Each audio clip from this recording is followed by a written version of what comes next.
What's up, 49er faithful? It's your boy, Chili Will, and welcome to the 49er Street Squad show this Saturday, January 7th, guys. Hey, listen, I appreciate you tuning in. If you're watching, make sure you hit the like button. Make sure you subscribe, guys. And, let's get into it today. We will have some guests on a little bit, and hopefully in a few. But, man, lots to talk about, man, after that, a whole lot going on. But after that big win over the Las Vegas Raiders, that's right, lost. They lost. Beat them in overtime, and 37-34, and it was a good win. We're going to get into that. And, just so much to talk about, guys. So much to talk about. But I first just want to start by saying I apologize for not being able to get the show on Wednesday. Apparently, if you haven't been watching the news, California's been getting hit with lots of rain. Much needed rain, but a lot of rain, which is good for us. But it's been causing some problems along the way also. Some floods have been happening, some streets flooded out, sinkholes happening all over the place, and making driving conditions really bad. I mean, it got windy out there. I got really windy. I thought we were having a hurricane because the winds that were happening was about, we're talking about almost like 30 mile per hour winds.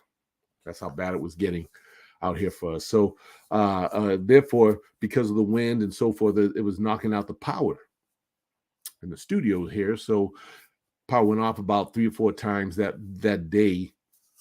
So I just didn't want to risk it, having the show and then, getting probably knocked out by the power, not knowing if I would, get through the show okay or not, but hey, it's all right. That's why we have other days to work with. And that's why I'm with you this Saturday. So we could talk some more Niner football. You know what I'm saying? Of course, the week, like I said, was very crazy, very, rather kind of almost what could have been tragic kind of week when I don't know how many of you guys were watching the Monday Night Football between the Buffalo Bills and Cincinnati Bengals. And it was in Cincinnati where they didn't get but a few minutes into the game until Damar Hamlin, went down after a tackle. I saw it happen at the time, and I think I was, I was just getting ready to switch to TV, because they showed him laying on the ground. At the present moment, I didn't really know the extent of what happened and what was going on until got a phone call from family, and they said, did you see what happened in Monday Night Football? I was like, what? So I put it back on, and of course was just can't say how much I was just so, just chilled and just.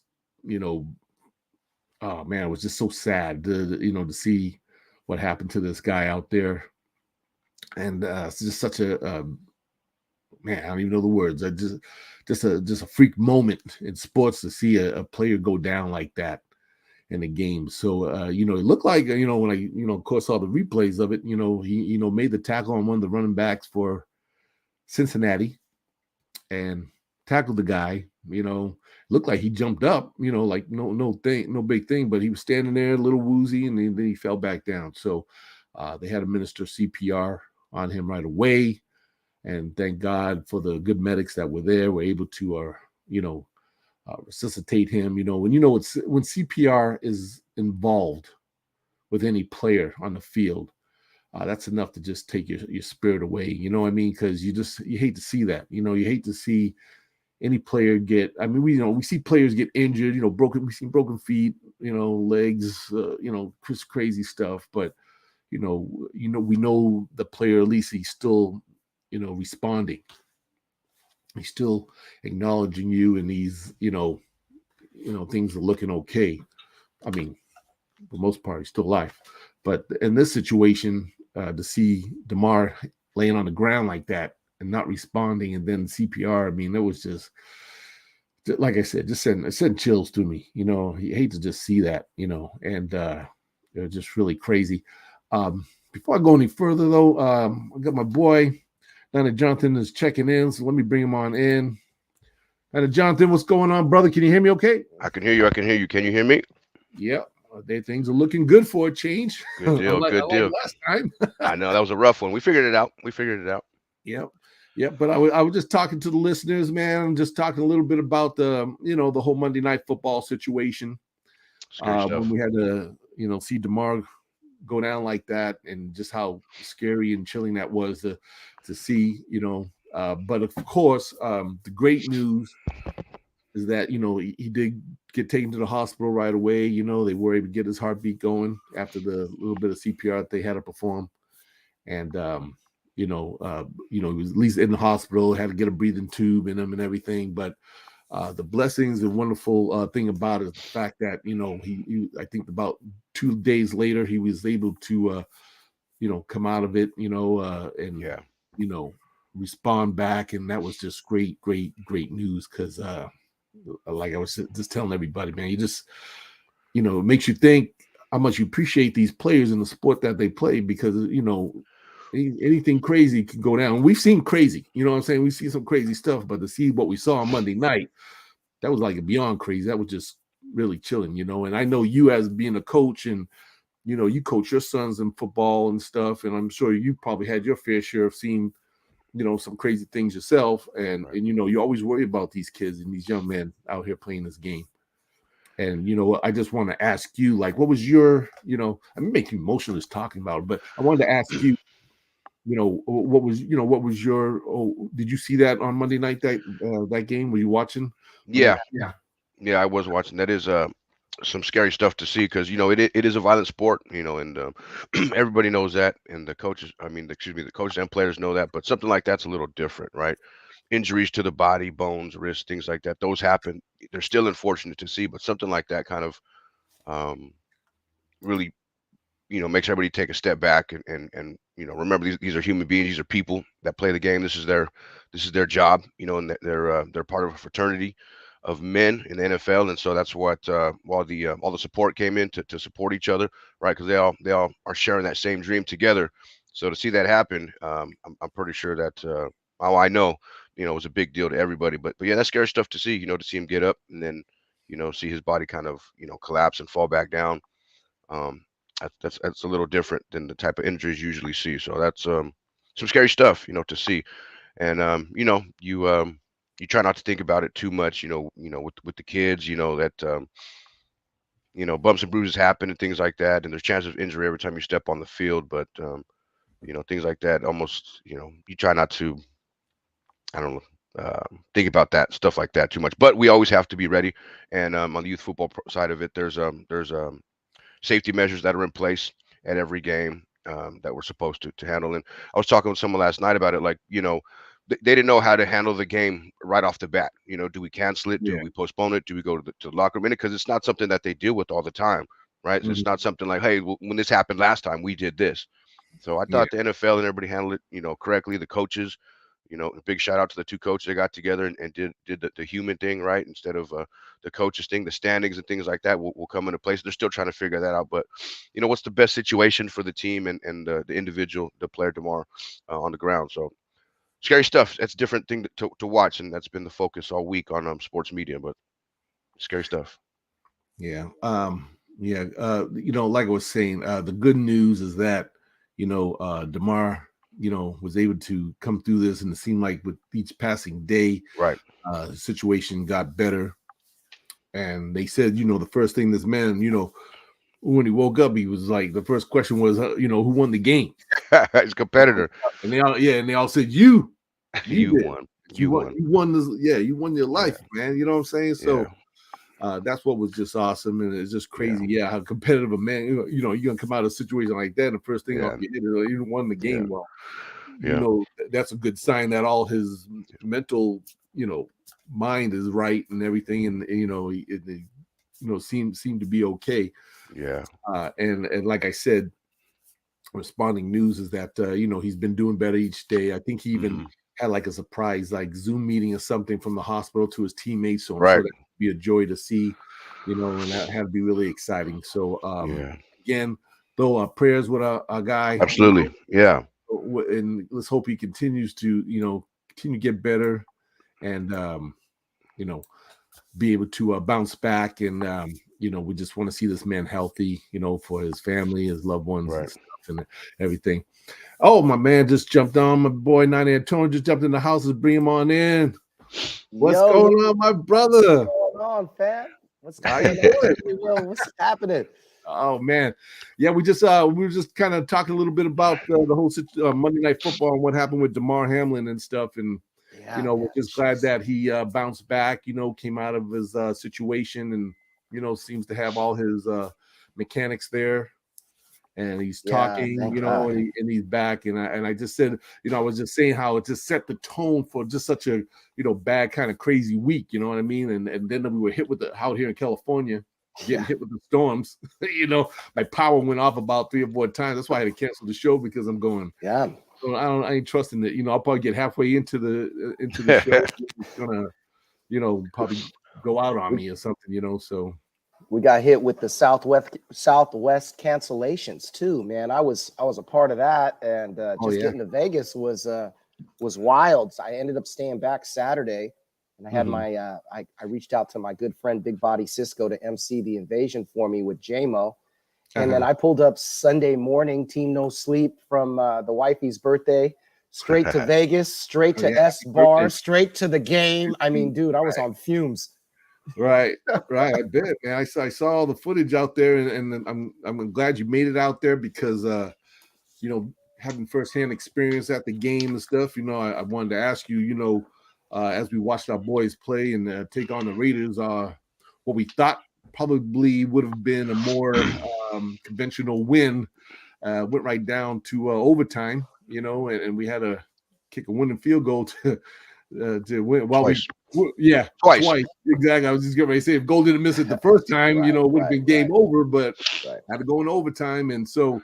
And Tony, while you was out there and you're in the Raiders' house, their home, what was the emotions like? And obviously the Niners showed up, the faithful showed up. They said there was about 60-70% fans there. And what was the talk and everything going on? Did was just everybody into it? What was your experience going on while you were there? Like I said, I thought it was going to be a blowout, and Me too. here's the thing, guys. It's New Year's Day. These guys didn't go to bed and hit the time that they were supposed to be in bed. Come on, man. These Right. guys came out sluggish. The defense thought they were just going to walk in and win, and so the fans were awesome. Everybody, Raider fans were awesome. A lot of the Raider Nation uh, guys out there are good friends of mine. So I mean, it was a party, and then we started off at S Bar, which is in Mandalay Bay. It's a really nice venue. They let us Mhm. do the meetup there, which was like a tailgate in the casino, right? So we had that. They had like breakfast burritos for you if you needed to grab some food, and then you march through this underpass and overpass to the stadium, and we're with hundreds of fans, and that just this march is really it's really fun to see the stadium from the overpass and then going into it, and then of course the game. Going with a bunch of friends and seeing people throughout the stadium like, hey, you're here. Mhm. and yeah, it was a really good time. And then the game was really close. So you got your money's worth. A lot of Raider fans, they were a little pumped up in there. But after the game, straight after the game, got some rest. And then E40 Pilo performs at Dre's. And that was another, Ooh. you had to pace yourself this weekend. It was a cracking little weekend, man. And then here's the thing. So what I'm talking about with the players, they don't get no rest. So Sunday night, E40 jumps on the stage around 2 a.m. Guess who's on stage with this cat? Ward. Jimmy Ward. Jimmy Ward is on. Like, doesn't he have a timeline? He's got to be inside. That's 2-something a.m. New Year's Day after the game. So he didn't take the flight back. I don't think they flew back right away. They stayed out there for a day, had a little good time. And so I thought that was cool that, but they were, Vegas is a distraction. Right. You can't just go out there and be a football player and think, oh, yeah, I'm just going to go to my hotel room and check in. And they played like they were distracted. Right. So, what would you say was the Raiders fans, response in that game? I mean, did you hear a lot of trash talking, and crazy shouting going on? It was mediocre. I think I think Las Vegas, it's Las Vegas. It's not like Oakland, so the fan base is a little different now compared to the rowdy fan base from Oakland days. So I think it's a little more corporate, but at the same time, you got your rowdy guys in there, and it was, it was really fun to go back and forth with people and to have that battle of the Bay. But I think Niner fans are so classy. We aren't even really heckling people anymore. We're on this quest for 6 right now. That game's done. We're already talking about, did you book your Arizona flights? Yeah. Yeah, and it's always fun when it's the battle of the Bay, right? I mean, the love, there's no love lost, between both teams. We're always just having a great time when it's Niners and Raider fans, because I think we can all say that, yeah, we got a lot of friends that, I know I have a lot of friends that are Raider fans and stuff, and I like to talk a little trash every once in a while. Stuff I talk a little trash back. It's okay. It's always in good fun though, and but getting into the game itself, I'll ask you, Jonathan, what was your biggest takeaway that you saw that that stuck out to you? What's up, Antonio? How's it going, man? Good to see you, man. It's been a while. Good to see you, Jonathan. Good to see you, man. You coming out to the game on Sunday? I won't be there this weekend, but we'll be there next weekend. Matter of fact, I seen you a couple weeks back at the in the parking lot. Yeah. It was quick. It was quick. It was a quick one, yeah. But first things first, like you said about the trash talking, Niner fans got to be a little, classy with it. Because I remember years ago when the Chip Kelly days and things like that, going to the games in the stadium at Levi, I used to have to have my one-liners ready, right, for all the smack talking, because all the fans are going to be talking big mess in the house, right? So I had to have myself ready to go when we walked in there. But now it's it's a little more fun banter when we're slapping people around in the stadium, right? It's like, thanks for coming, we appreciate you. Yeah. So anyway, just to touch on that, I was talking with someone about that last night actually, but that's always we got to appreciate the time that we're in right now as Niner fans with this John Lynch and Shanahan in here. It looks awesome right now. It's and going forward, I'm excited to see everything that's coming. The Raider game, I thought the Raiders got out of bed ready for us. I thought they showed up. I thought this was their Super Bowl. They knew whatever happened throughout the rest of the year, if they could beat the 49ers, they had something to hang their hat on for the season. And I thought they showed up that way. They showed up ready to go. Josh Jacobs, that guy's a dog. That's a great running back right there. Yeah, guy was beast. Yeah, in my opinion, Adams is the best wide receiver in football. He's a great wide receiver. So they've got some athletes over there, Max Crosby, things like that. But I think they got out of bed for us, and I also think that the 49ers slept on them a little bit. Expectations. You walk into a game, and that's how these upsets happen. You walk into a game a little overconfident, and the underdog shows up ready to go. And then that's how games get out of hand. I thought it was good to see them have to fight through something like that late in the season. I hope we don't get much of that tomorrow. But it was good for them to have to kind of chase something from behind, especially for Brock Purdy. I'm sure we'll talk about that more, but for him to play from behind like that, I thought that was a good situation for him to play under and to see if he can overcome that. So that was good to see too. But yeah, I thought the Raiders played a good game. It was nice to see a competitive game instead of the blowout that I'm sure a lot of people expected. So it was a nail biter, hungover, drinking micheladas, watching the game in the morning, man. So it was fun. It was fun. Yeah. What about you, Antonio? How do you feel that what was your biggest perspective of the game, that you took away from it? It was the defensive line. I mean, we couldn't get in. Look at Bosa's biggest play was like the last play of the game, pushing their tackle into the quarterback. But I mean, I was thinking Bosa was going to break the record when I was walking over that overpass, right? I'm thinking right. Carr's not playing all this record today. Yeah, we're going to get it done. And our defense probably had its worst game of the season since the Kansas City. We're going to talk more about that too. So that was interesting. But like you said, Brock Purdy, seeing him come from behind, seeing his composure, and then CMC, man.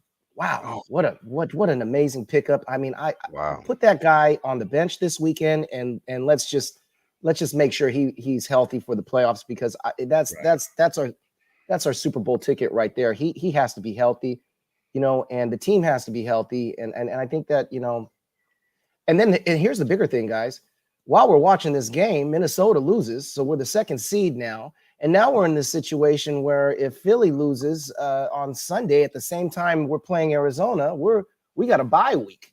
You know, so Man, this is where it gets really crazy, right? I mean, so yeah, this game, you know, the Raiders came to play like it was their Super Bowl, but at the same time, there's a lot to play for the Niners in this seeding thing here, because I believe if you're looking at Brock Purdy and you think he's going to be the Cinderella story that we hope he is, it needs to go through home. We have to play at home instead of on the road with Purdy during these playoffs. I think that will be a huge, huge help for Purdy. absolutely. Yeah. Yeah, I agree with you both. My biggest takeaway from the game was, well, one, like Jonathan said, it was great to see Purdy finally in a situation where he had to actually come back from behind, because I think that was the biggest question that a lot of people were kind of challenging him about, was like, yeah, well, you know, we haven't seen him come back from behind and win a game yet, you know, and he did finally do that. And he not only once, but twice got us, got the Niners in the situation to where they can score the winning field goal to win the game. So on that point, yeah, and again, like you said, Antonio, a guy, CMC, man, this guy, 19 carries for 121 yards, and 6 catches for 72 yards. I mean, you hit it on the spot when you said this guy's up, man. This is our bread and butter right here, man, to the Super Bowl. You know what I'm saying? And yeah, I'm hoping that they don't play him come tomorrow, Yeah, yeah. and Put we'll him in a give him the bottle extra and rest that he needs, because you don't need to wear him down. I think he already has like a sore sprained foot or something, yeah. and we don't want to put the guy through too much, but especially with Elijah Mitchell coming back, so Right. they should be able to rest him, if not play him too much at all. So I'm hoping too that we don't have to see him. But man, listen now, guys, I'm a defense guy. Oh yeah, same. Yeah. And man, I tell you something, it made my stomach turn, that the fact that we gave up 500 dang yards against the Raiders, against a quarterback that hasn't even played for God knows how long. And like you said, Jonathan, I think you said on earlier, I mean, maybe they kind of came in with a little more like, yeah, we got this handled. Maybe their expectations wasn't all there like it should have been, but the focus. But 500 yards, man. I mean, they, and yeah, they do have, we all know they got a talented bunch, like you said, a guy, the receiver and the tight end that they have, these guys obviously big playmakers, and running back. I mean, they're pretty, they got good solid positions on their offense, that hard for any team, deal with. But man, 500 yards, and I kind of just thought like, man, what does D'Amico Ryans have to say to his boys about this? So, I don't know if you guys caught it, but I'm going to just play this little video real quick what he had to say. He got in there and talked about the eye discipline, man, the dirty eyes, man. He said our eyes were dirty and we got to be more disciplined. So I'm just going to play a quick clip of that. Say it. Let me see if I can find it real quick for you guys. Where's that? There we go. I'm going to play a quick clip here. Here we go. See if it plays. We needed to fix. And the thing there is we have to play better in the back end just with our eyes. The eye discipline, it's cost us some really big plays, and plays that we shouldn't give up. We're giving up just because of the discipline with the eyes, and our guys understand that we have to get better there if we want to continue to play good defense. Aldo played so well the first half of the season. The last few weeks it seems like he's given up some big plays. You just mentioned eye discipline. Has that been an issue for him lately, or what do you see from Tom? Yeah, it's the same. Right? He has to clean up his eyes. There's too many big plays we're giving up, and Huff knows that. You have to clean up your eyes, especially when you're, protecting us in the back end. You're the eraser for us. If your eyes can't be dirty, you can't be in the backfield, right? And he knows that. He has to get better at it. Eye discipline, it simply comes down to when you're in, whatever, zone coverage, man coverage, you have a certain progression of keys and where your eyes should be. And where guys get caught a lot of times is guys are looking in the backfield at the action of the back or the quarterback when they don't need to, right? And if you're doing that and you're not progressing and looking at the proper things, whether it's a route concept, whether you're passing a route concept off, whether it's a particular man who's coming within your zone, right? If your eyes should be in that area and they're not, it's going to be really hard to make plays. Guys in this league are too fast, they're too good for you to not look at the proper thing and then try to look late. And if you look late, it's it's too late, right? And guys will make you pay. It doesn't matter who you're playing against. The guys in this league are too good. They'll make you pay. When everybody is playing with discipline, playing with the proper technique, playing with the proper eye discipline.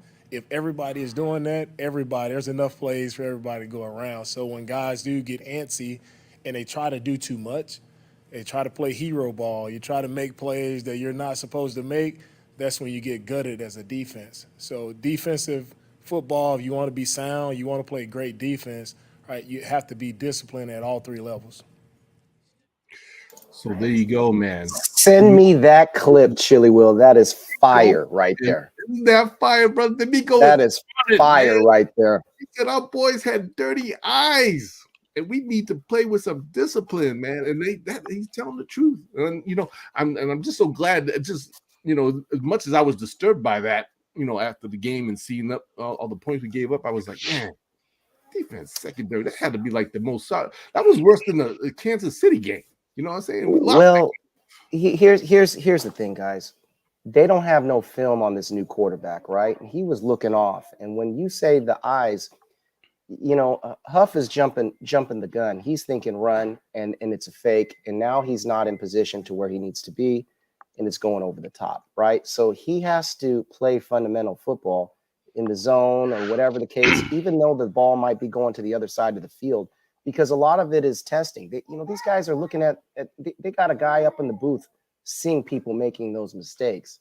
So, guys were playing sloppy. And I like how he explains it, because that's like high school 101 football right there. If you're supposed to be in the flat, in the zone, even though the ball ain't going over there, you got to stay over there. You don't know if it's reverse. You don't know if it's going to, you don't know what's going to happen. You got to stay in that lane. Same, it's like in kickoff team. You got to stay in your lane, because, if you get blocked, it's going to be a touchdown, so you got to follow the fundamentals of the football game.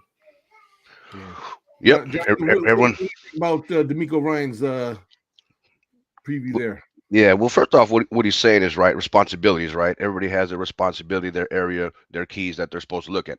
And Hufanga getting comfortable, he wants to play aggressive. That's his nature as a player. He wants to go chase the ball, and that's probably what he's telling him. Don't be a hero. Don't try to make a play that you're jumping, that you think you see.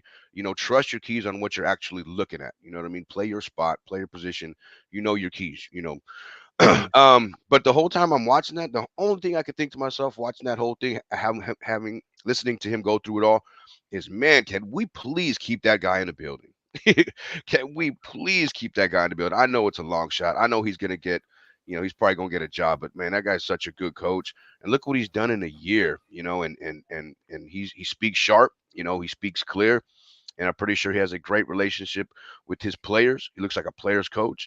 And look what he's doing. Look at the stats. Look at the way these guys are playing. So I mean, that can't go unnoticed. The coach puts everything in place to put them in the right spot to succeed on the field. Then the players got to execute it, and that's what he's talking about. I've already drawn it up for you. Now you just got to go make the play. So I think he's completely right. And you can see it. And but man, I would love to keep D'Amico Ryans as our DC next year. Yeah, definitely don't want to lose that guy, man. Even though that I just read, matter of fact, before coming on the show, I was just reading, I think a Twitter or something talking about he's gonna be the most sought coach, man. Yeah, he's one of the most. He's the most.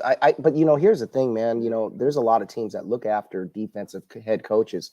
Of course, the Niners. We have Shanahan. I think it's important to have an offensive mindset coach, but D'Amico is going to get snatched. It is so important. It is so important to win it all this year because of those problems and those things. Guys leave. I mean, look at our other defensive coordinator. He's with the Jets, right? And you're telling me that D'Amico can't be a head coach somewhere? That's going to happen. It's going to happen. Yeah. And the way that he just explained in that footage there of how to, quarterbacks look at the free safety. They look over here, and if the free safety budges, then they come back. You know what I mean? You got to stay in your lane, and that's another thing too, because the free safety is looking at the quarterback as well. And then you want to hit somebody, so you come up on the run. You think, oh, it's going to be a run, so now you're out of position. Right. Yeah, exactly. And I think also he was, trying to just say that. I mean, yeah, you gotta, you do have to play obviously with your eyes and anticipate a lot of play, but when you're going against Devontae Adams, Waller, and these guys, I mean, these are very, very good, talented, receiving guys, and I think there's just a few times. I mean, even Ward is, great as Ward is, he actually got burnt a couple of times, on Adams. So that just goes to show you how great a talent the man is. Right. I gotta say though, now it just popped in my head. I get it that all these calls and penalties balance out technically at the end of the day, but man, that was not a damn catch that Adams caught, man. With his arms and then pinned it against the ground, and then they catch, man. I was like, come on. I was like, I was livid. I was just hot over that one, and I was just like, okay, I can see what we're in for now. Obviously because of the man's name, he's gonna get the call and stuff. So I was like, okay, I see what we're in for now. So but some of the calls were just bogus to me. Even the one on Kittle, he had a holding call. He just had like one hand on a guy, and and he was blocked by two people, but yet he got a holding call. So I'm just like, oh man, please. So that the rest had me fired up in this game. So that even made it more. I think that's why. I don't know if you saw me on Instagram, but after I let Raiders have, I would, we put you guys to sleep, because I was just pissed off, And John, I gotta ask you, man, how did Alicia take this, man? My wife's a Raider fan, so we I just had to hold my mouth a little bit, you know what I mean? I high five my son and not fans in the house, and just kind of hold my tongue a little bit, you know what I mean? keep drinking my meat cheese, Was she okay? Did you get dinner? Did you get dinner that night? Silence speaks volumes. Yeah, New Year's night we kind of ordered some. We just ate what we had, some leftovers, right? We were already out of it. We woke up right before the game, went down about 4:30 in the morning, woke up, had a couple meat cheese to put us right for a couple hours, and watched the game, and it was an exciting one. And after that, it was over. The day was done after that. Yeah. That was a good one. So the Niners obviously tomorrow going to be hosting the Arizona Cardinals and finishing off this season at Levi at 125. And I'm not going to be there at the game myself. I know Jonathan said you're not going. Are you going to be there, Antonio? Yeah, I'm going to pull up, man. It's a good little game to say hello to a few people coming off the road and then getting back to home. It's going to be a fun one. Okay, awesome. So I think now, obviously, you think with this last game, Arizona obviously doesn't have a lot to play for, and I'm sure, in my mind, I'm thinking, well, these guys, I don't know, not to say that they're going to fold over easy, but I don't really expect them to come out playing probably their best game. They already have multitude of injuries. They lost Murray to the ACL, so he's out. Colt McCoy, I think he's out. He's not going to play. Their cornerback Wilson and cornerback Antonio Hamilton. DeAndre Hopkins is not playing. They got a long list of injuries. Yeah. Who is playing at quarterback? Do we know? I don't. That was going to ask you guys that question. If you know, hey, I just need Bosa to get 3 sacks. 3 sacks for Bosa is all I'm looking for, and then put him away. Sit his ass on the bench. Yeah, sit him up. I would like to see him get that record. I really would. That's is that how much he needs? He needs 3 to beat Alden Smith. Is that the record? 2.5 for Alden Smith, and I think 3 for the NFL record. Right? Is it? You're right. Yeah. Oh, is that right? Yeah. Okay. Well, you know what? Both things are possible. I'll call him Waterboy after that. Yeah. Let's look for that. He deserves that, man. He deserves that. So going into the game on that about Bosa, you think he was going to get his sacks? Because I was just concerned, like, well, depending on how this game goes, and if maybe we roll on these cats really fast, will he take them out the game? Because I have a feeling Kyle Shanahan's not going to want to probably play some of the starters, if he doesn't need to, take them out of the game, depending on how it's going. This game's going to be a tricky one to manage, and I would like to think that Shanahan's going to have a coach keeping an eye on the other game and in his ear periodically, because if that game gets out of hand, then we have nothing to play for, just to win, right? So, and then at the same time, we still have to go play a game and get up, right, and put ourselves in a comfortable spot, and then kind of peek over the shoulder, because we still have to win this one also to keep the 2, right, in case the Vikings win, I believe it is. So we'll know. That's right. We'll know by kickoff if the Vikings won. They play the morning game. That's the big one that we'll be watching. And then you're right. That's right. So then that's right. And then the Niners and the Vikings, excuse me, Eagles, Niners play at the same time. So we watch it. So if that game gets out of hand, we sit our guys. Or if we get up enough, I think we sit some people down. Let Jordan Mason run the rock a little bit. You know, what I mean, let him go and take these backs out of the game. Let Debo get a couple series in just to get his feet back under him, and then we should sit his butt down too. You know what I mean? So I'm pretty sure if we get up early, or if the Eagles take care of business, I'm pretty sure some of our stars are going to go ahead and take a seat. I would think.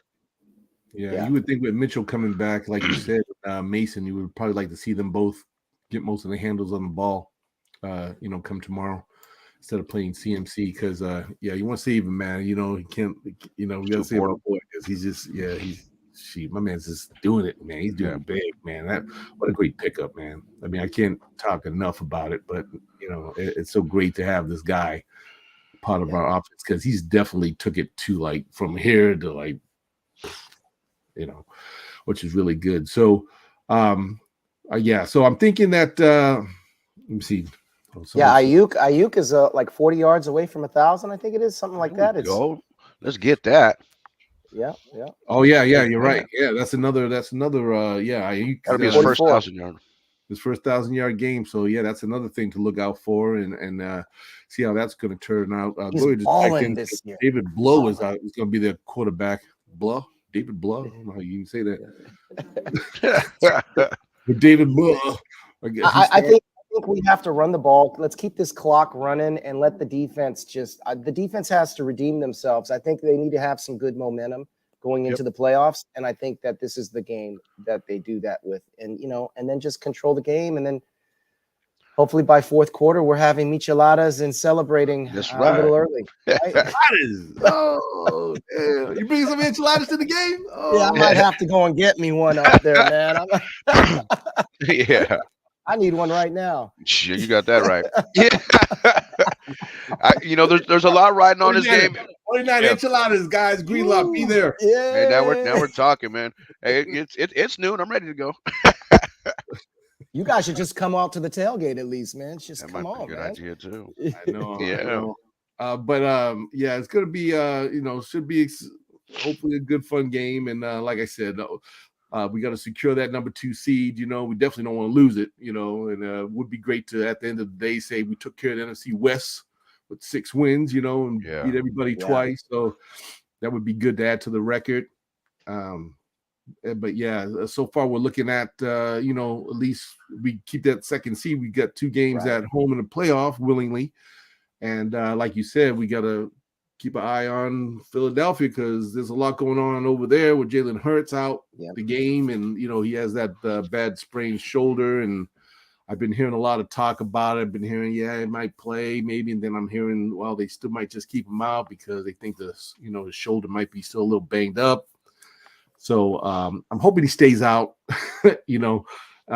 See, they're playing, I think, Giants, right? New York Giants. Yeah, and the Giants, I think, are sitting people. Yeah, the Giants are going to sit a bunch of their people because they can't advance any further than where they are. They have nothing to play for. They're in the dance. So yeah, but you never know. Anything can happen. Anything can happen. I think their guys maybe they might. Philadelphia might say, okay, we'll just keep Hurts on the sideline too, and won't worry about the. But though in back of their minds they're saying, well, we got to watch out for San Francisco because they're right on our coat heels. We can't slip up. So, but any given Sunday, right, guys? Anything can happen, and who knows? But there's going to be some interesting games to watch. Speaking of interesting games, keep in mind, guys. Keep in mind, this is a new NFL rule. It used to be the first and second seed get a bye week, and now it's only the first seed that gets the bye week. So this is why it's so different right now for us. Secondly, I think that the Vikings game is going to be the most important game. If the Vikings lose, then I think we can relax. I don't know.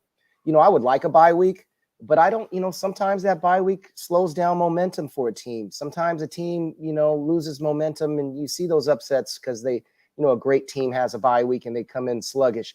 So, there's that. And then there's also, I don't know if the Philadelphia Eagles will make it to the championship game with Jalen Hurts with this injury. We don't know how severe this is. Upset them guys, man. Right. Say, so you watch, man. Giants are going to upset them Eagles. I'm like, right. Fine with me. I'm okay. I'm okay with the championship game at home. Yeah, Come on, man. yeah. Come I on, mean, man. You they're know, gonna work themselves out exactly right. Yeah, because I'm like I said, with the 2 seed, I'm completely comfortable with that. Right, I'm we get comfortable 2 with games, it. and it seems like if that were to happen, all things be what they be, we only have to get on the road one time and go to Philly. Now, Philly looking the way they have the past couple weeks. Let's say they sit him, then he has to come play that playoff game, being off for 3 weeks straight. Yeah. They might, you know what I mean, that might slip up if somebody comes in hot off their wild card game, and all of a sudden, that championship game could be here. So I know we're talking way ahead, but things could work themselves out that way. Right. You never know. You Yeah. just never know how things are gonna go. So, So that's why this weekend is gonna be interesting. There's some key games, and I think another one to keep eye on. I think is that I think you guys hit on it, but is it Green Bay and the Vikings playing? Green Bay and Detroit, isn't it? Is it? Oh, Detroit. Okay. I think Green Bay gets in. You think Green Bay's gonna get in? I think Green Bay gets in. Right, because Detroit was kind of hot there for a minute. They kind of cooled off. They still are hot. No, they're still hot.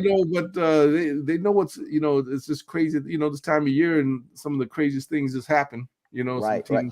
We can break it down. We can break it down. We can look at it. We can say who we're going to play, who we don't want to play. Look, man, we just got to stay healthy right now. We got to stay healthy, and we got to give our team a healthy chance, because right now we're on a 9-game winning streak.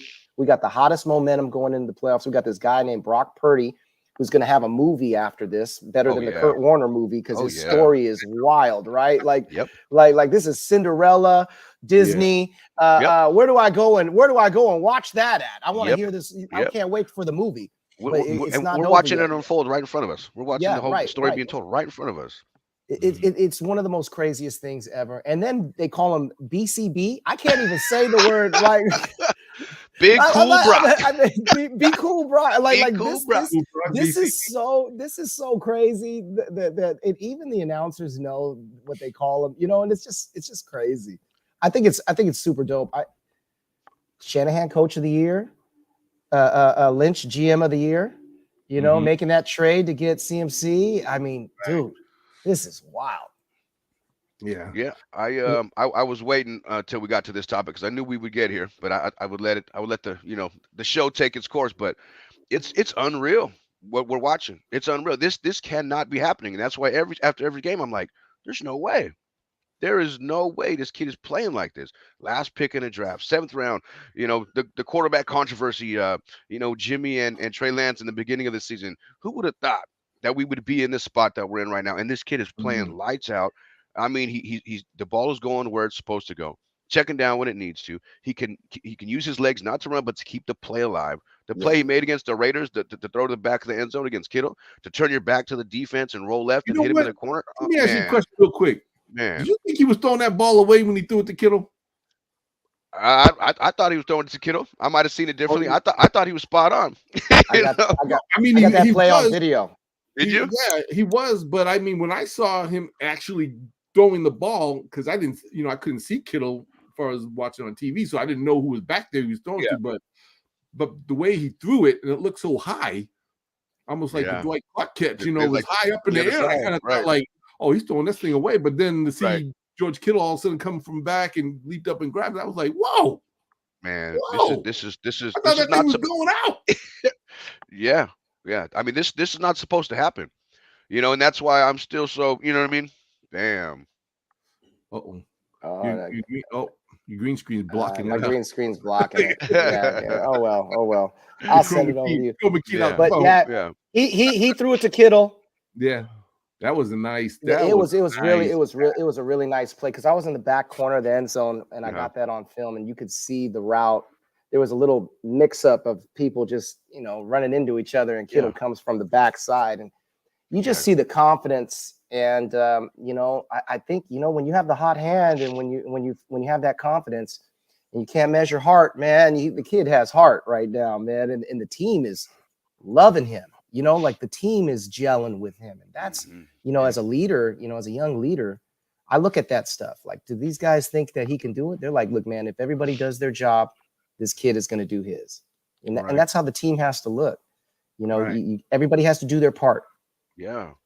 and we kind of, I think, touched on it last week because we talk about just how humble he is. You know what I mean? And this is a kid you saw, like, he was passing out Christmas cards to all his teammates. You know what I mean? Putting Christmas cards in their locker. You know what I mean? Like, what guy does that? You know what I mean? So, yeah, he ain't on that $1 million budget yet, but he's still showing his love to his teammates with Christmas cards.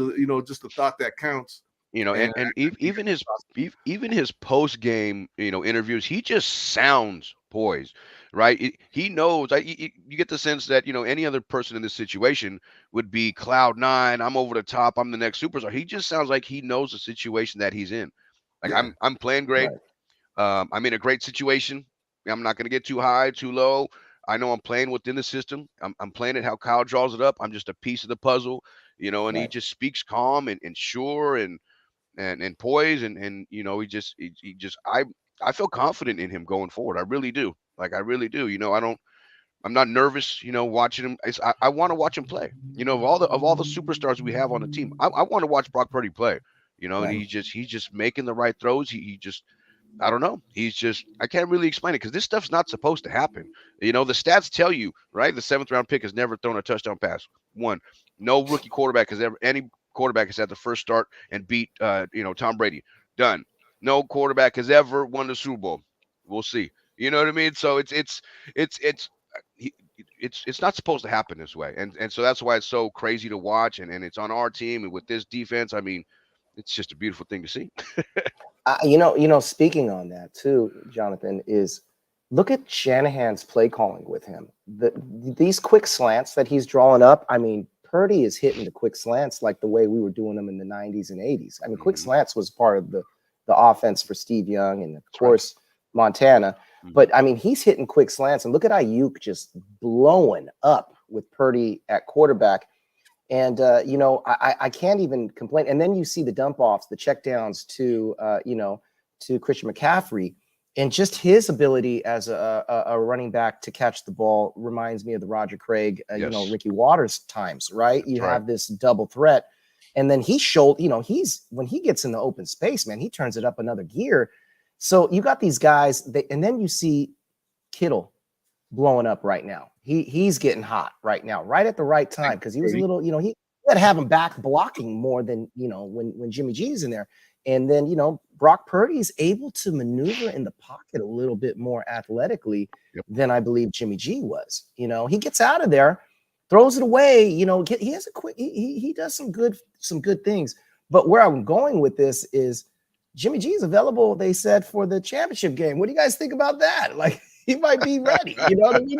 Are we talking about that, or is that? Never hurt to have a qualified backup, ready to go. So I mean, hey, that's great that we do get him back, But I'm still hoping, Purdy can go all the way and get it done for us. And like you said, that would just be the most craziest story that we've ever probably witnessed in a while, and that would be really awesome to see.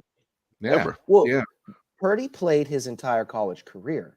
And, Trey Lance did not play because of the pandemic, and we drafted him early. He had like one game. To move up in the draft early, but we gave up a lot. Experience. We gave up a lot for him, and I think that in that here we are in this moment where we're drafting a quarterback. We have the 3rd pick in the draft, and it's a pandemic year where all these college teams did not play. You know what I mean? It's like, so you're really looking at tape from the year before and you're saying, okay, this kid's raw.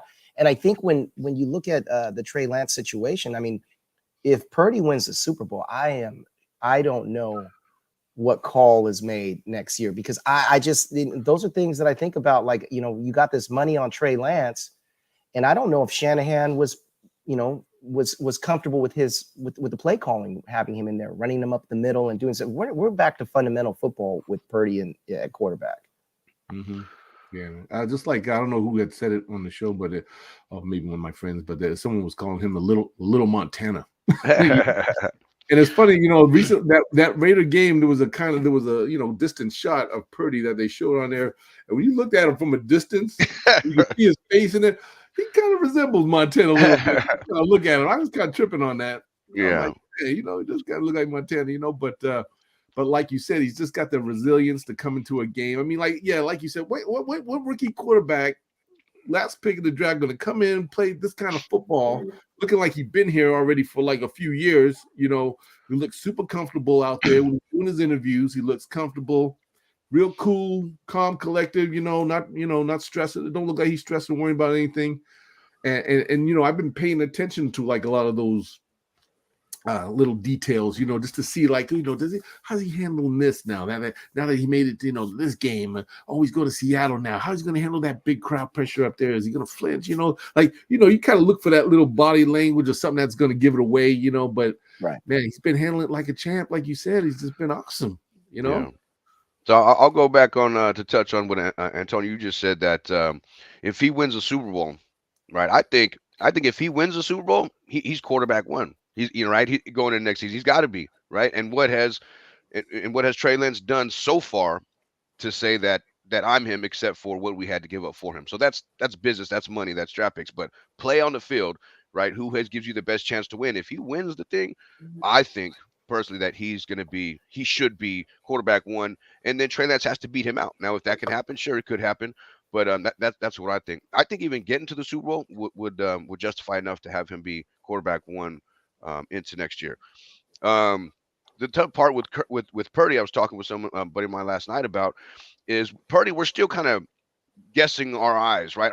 Am I seeing what I'm seeing? Is this really happening, right? I don't think anybody's saying the quarterback of the future is found. We've got him. We're done. 10 years. Brock Purdy's the guy. We're still kind of like, is this happening? Is this watching? And am I seeing what I'm seeing? The kid's playing great after every game. And, you had that moment where you're waiting for him to make a rookie mistake and 3 interception game and lose it all by himself, and then every week he shows up and he plays solid. So, but the funny thing about perception of everything is, had this been the situation where, let's say, Jimmy Garoppolo started the entire season, right? And then he gets hurt against Miami, and then Trey Lance comes in at that point. If Trey Lance is playing as good as Purdy is playing now, we would have said, we found him. We got him. We got the draft pick right. That's the future. We've done it. Good job, Shanny. That's the future. We're set. But because he's the 7th round draft pick, because he's the last pick, because he's the 3rd string, and because this is not supposed to happen, we're still like, what's going on, right? So it's kind of funny to see, because I still feel that way, right? I still feel like, is he the guy, or he's just in the right position right now? It's hard to believe if something's never happened to be like, that's him. We've got him. We're done. You know what I mean? Right. Next 10 years, sign him up. So I think that's why it's so much fun to watch. Like, what are we actually watching? Is this the next coming of something insane, or is it a kid just playing on a hot streak? So I believe in him. I think this season he can do it. But I mean, it's a storybook. It's a movie, and we're watching it. So it's awesome. He's pretty cheap right now to have on the roster too. That's right. Exactly. That's right. You know what? On top of everything what you guys said, I think the most scariest thing is the fact that I still don't think we've seen the best of Brock Purdy. I think this man right. still has a lot more space to polish, his as being quarterback of this team, and I just don't feel that we've seen the best of him yet. So that's, to me, in my mind, those are things I think about and what I look forward to, because I'm like thinking like, yeah, what's going to be like that? What's going to be like that next big surprise we see out of Brock Purdy that he's just going to wow the hell of a, like, we're going to, like, we're mind blown, like you said, what he's doing now. Can you imagine if he, it's Super Bowl? Yeah, he's got that last drive like Montana when they played the Bengals in '84. Can he pull something big like that off? I mean, man. That's what I feel like I'm waiting to see. I don't know about y'all, but I'm just kind of like, I just want to win everything 55-10 and drink micheladas and and relax. Okay, I don't need I don't need my life. This quest for 6 has taken a lot out of my life right now. Well, yes, we just need to get it done, and it needs to be done very pretty, because I don't need it to be close. I don't need to have any more, nail biting games and any more tears, just of joy. But what I will say though is, this Raider game was so important for him because we've seen him go tit for tat. Right. And that was one test that I needed to see. And like you said, Jonathan, I don't know if no one's saying he's the guy, and Chili Will, we're not saying have we seen the best of him, but we did see a game that he kept up, and the defense took a day off. And he basically kept up It- and kept us in that game There you and go. won the game for us. You know what I mean? So I have to say that the kid is the real deal, man. I just think the NFL, is there something that they're seeing on tape that they can analyze to say, hey, this is what we got to do. We figured it out. I also think that the play calling Shanahan has for him, the little dump offs to have McCaffrey right there, it's the old set up the screens, set up the quick slants. They're quick, short, fast drop, two-step drop balls out of your hand. Mhm. That is what we were not doing with Trey Lance. It was like, what are we doing? We have to stick to those small, quick plays, get the ball out of the kid's hands. Don't put him in predicaments where he's back there all day and going to make a mistake. So, he's looking, and he's also checking down, I mean, if I was a quarterback and I had Christian McCaffrey back there, I already know he's right here. So I'm going to look down here real quick. I'm just going to throw it right here. Because, I mean, that's a good comfort for a young guy like that. So I see that. And it reminds me of the 80s, 90s, when we used our running backs, as receivers. So Yeah. that's a big plus. Yes, it is. Yeah, I mean, you've got like a new rebirth of Roger Craig and Christian McCaffrey and what he's doing. I mean, this guy catching the ball, running with the ball, and he's always moving chains, man. No matter what, always downhill, which is what we needed that. I don't think we really had a guy like that since really kind of when Mostert left. You know what I mean? I mean, he was probably the last running back that we had that was doing what he was doing with his speed. It's just amazing sometimes when I watch him, the speed he can get up to so fast. Like, when they did that play when, it was the, what they call it, when, they threw it to him to the side and he kind of waited for his blockers where they, Screen. There you go. That screen played to develop. He kind of waited for a minute, but then once the plays got there, made their block, he just freaking took off. You see him lower his shoulder on that Raider player? They made a meme of him cartwheeling throughout space. Man, That's the best meme of the week. I didn't see that one. I'm going to send it over to you guys. Yeah. That's hilarious, bro. I saw that was funny. But I'm just like, man, this brother got some wheels on him. You know what I'm saying? I mean, like, this is the guy who I've always been terrified when I saw when he played for Carolina. You know what I'm saying? Because, this is what he was doing when he first got there. And it was just like, damn, this guy's a beast. So he breaks his tackles. And if you notice, he'll protect the ball in the last. He does not make. I mean, the guy is fundamentally just sharp, bro. Two hands on the ball into contact. Two hands on the ball, like he'll be out there, and then he knows when he's about to go down. He protects that ball, and I see that all the time. I'm like, man, this guy is the man right here. It's probably the best trade we've done, and the black and white picture of John Lynch, and it says "F those picks." Right. Because everyone's like, we gave up a lot. It's like him, like a monument. It says "F those picks." I'm like, that's the one right there. Man, who cares about those picks? That's the big banner they need to have on the side of Levi. Where they have the big kind of like poster on the corner. Yeah. Facing the parking lot. Man. Yeah, of Lynch up there, man. That would be crazy. Yeah, but I mean, the Super Bowl. When we first, traded for him, given his, injury history, things like that, I was like, okay, this could work out. Let him share, time with another back. This could be a nice little, addition to the offense. But man, adding him to that offense just opened everything up. I mean, he's just such a crucial piece right now in everything that Shanahan's drawing up. And then you put Debo back in the game, and Kittle and Ayuk playing. I mean, Elijah Mitchell back. I mean, kudos to these guys for putting that roster together. And not even talking about the defense. Goodness gracious. Right. Yeah. And of course, the old line playing as well as they are too. And even though we lost our guy Banks, who was pretty solid for us the whole year. How's that looking?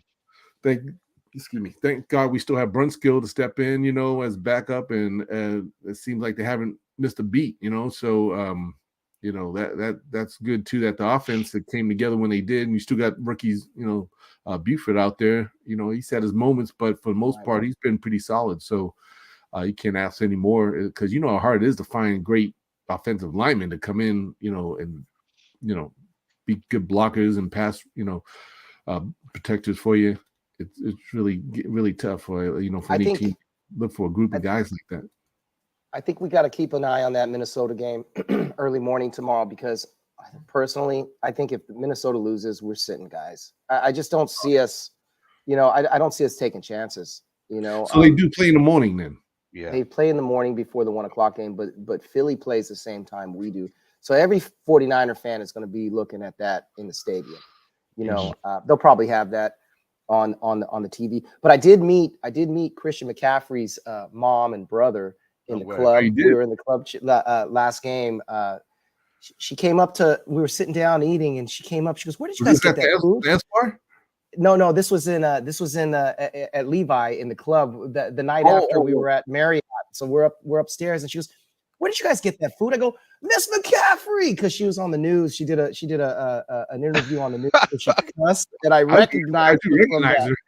Yeah. And so I was like, "Oh, yeah." So she's really cool, man, and she supports her son. His dad was a Niner.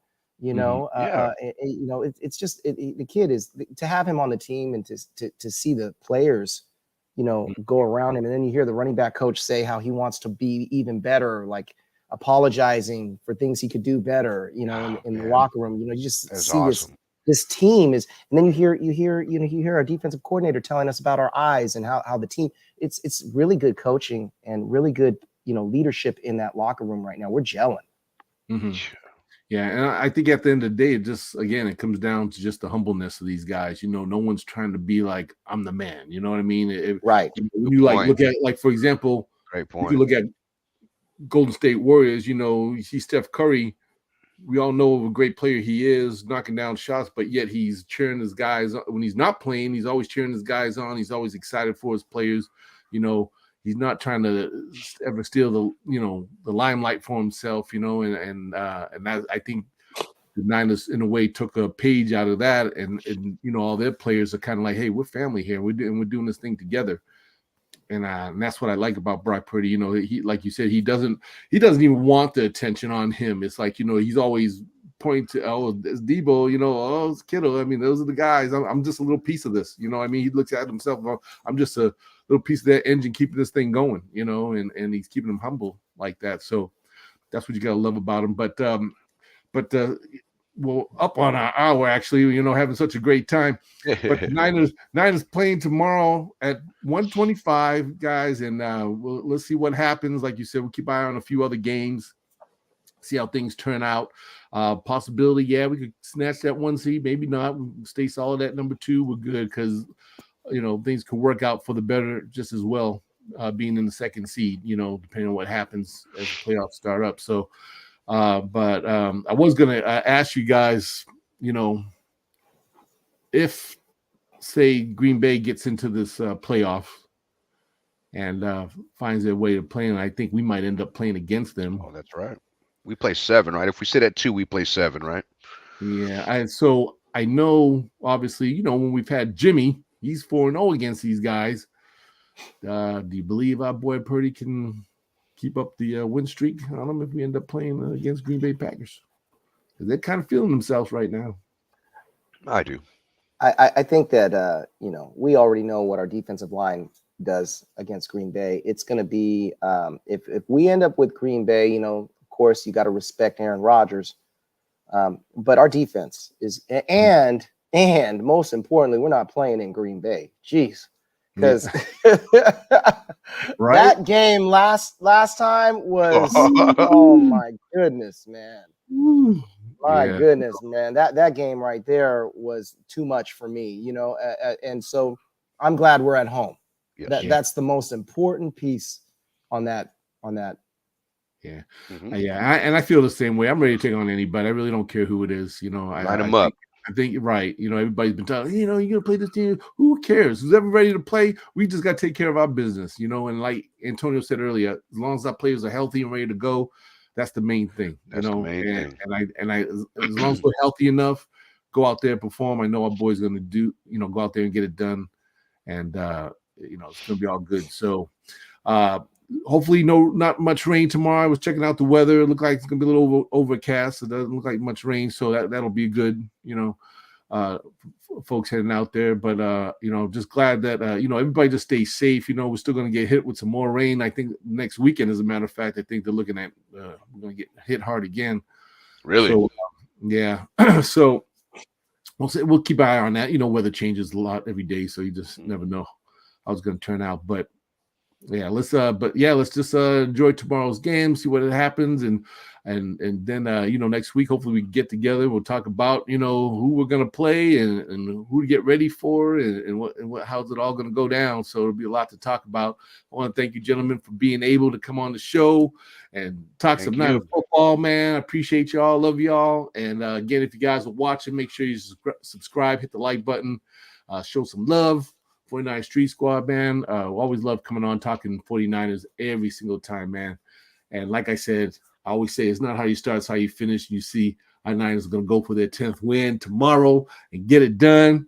And then we're talking playoffs, guys. Our champions, boy. NFC West champions. So we'll see you guys next Wednesday, and hopefully there's no storm that's going to knock me out next time. All right. Peace out, guys. Good to see you. Show too. All right.